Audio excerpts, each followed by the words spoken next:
The following video you're about to see was never intended ever to be on YouTube. I literally just recorded it a few hours ago and it was literally just to practice. And I ended up talking a little bit of sense, so I've decided to put it onto YouTube anyway. I'm interested in your opinion on this one, so feel free to comment down below. Smash that like button and subscribe. Obviously.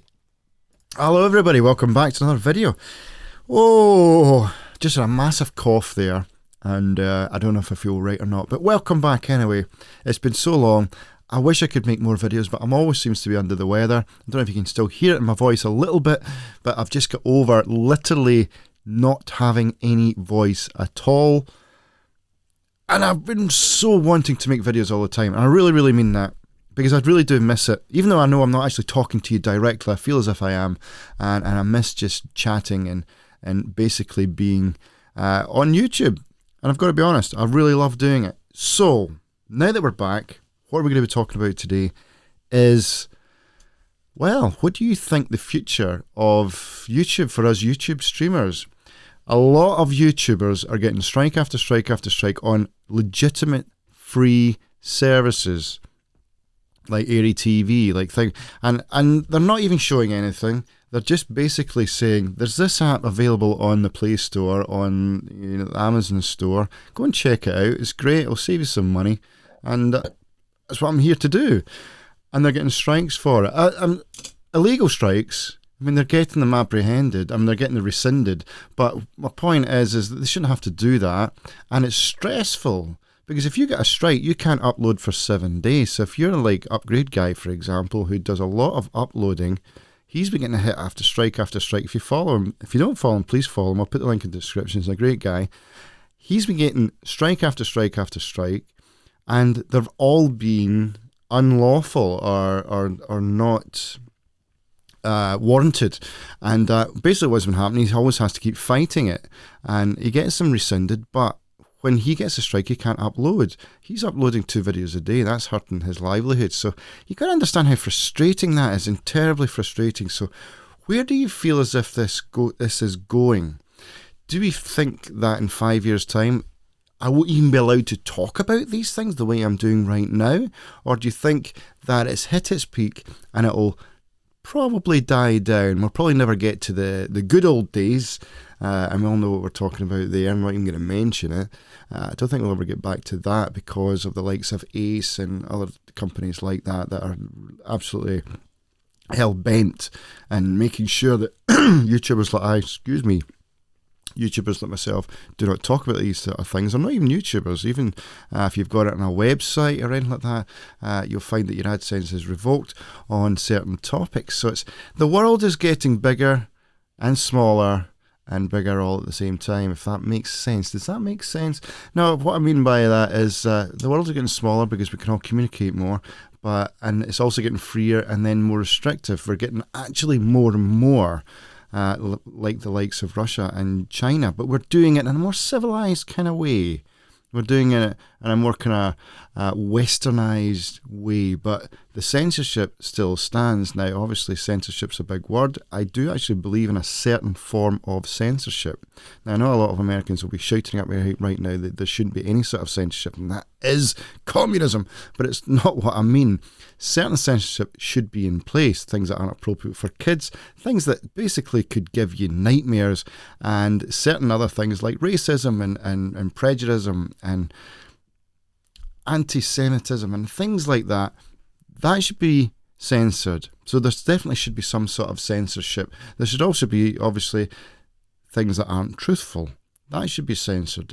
Things should be vetted in some sort of way. So there should be definitely some sort of censorship. And I think that's where YouTube or Ace feels that this sort of censorship should tie in with those things that I was talking about, because it is deemed as unlawful, and we're not trying to be criminals. We're literally just trying to save a buck or two because the rich are so rich and we are bearing the brunt of their richness because there's only so much money in the world and they want a bigger share of it.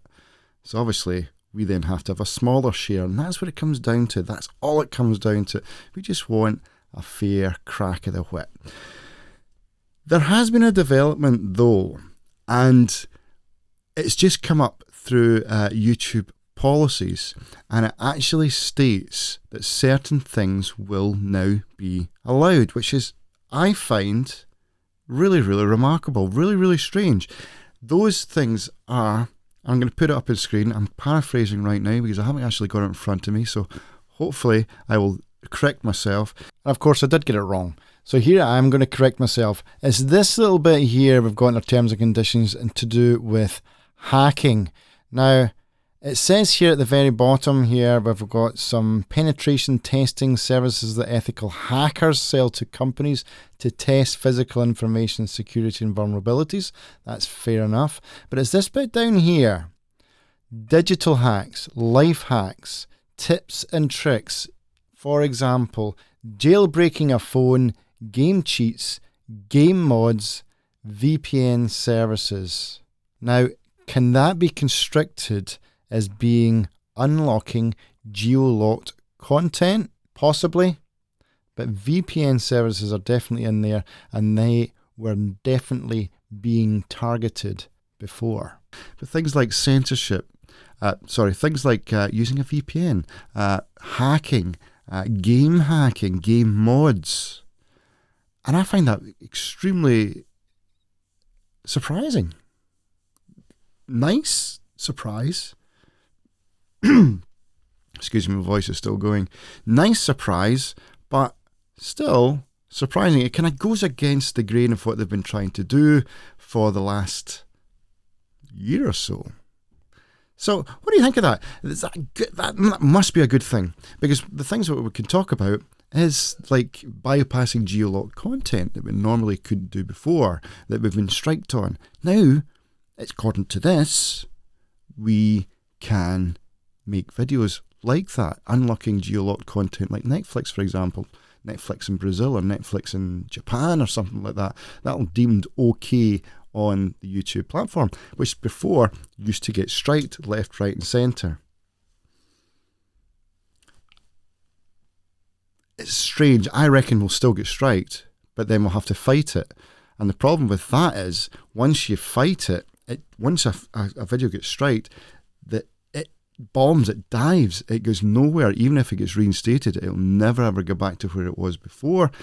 Hence the problem. So I think that might be a kind of get out of jail clause that YouTube may argue. They'll be saying, yeah, we don't really strike that because it's in our terms and conditions. It's okay to make videos like that. But then their bot service will do it anyway, which they all know about it, and they're not going to fix. What do you think? Let me know. So what did you think of that then? Now, just to give a bit of context, I do this sort of thing quite a lot. I really do it just to practice home my craft, and occasionally I come up with a few good ideas. So let me know, is this something that you may be interested in the future? I'm really, really interested in your opinion, because I do it a lot, and I usually put it unlisted in my other channel. So maybe something we could do more, or maybe even do it live. Really interested in your opinion.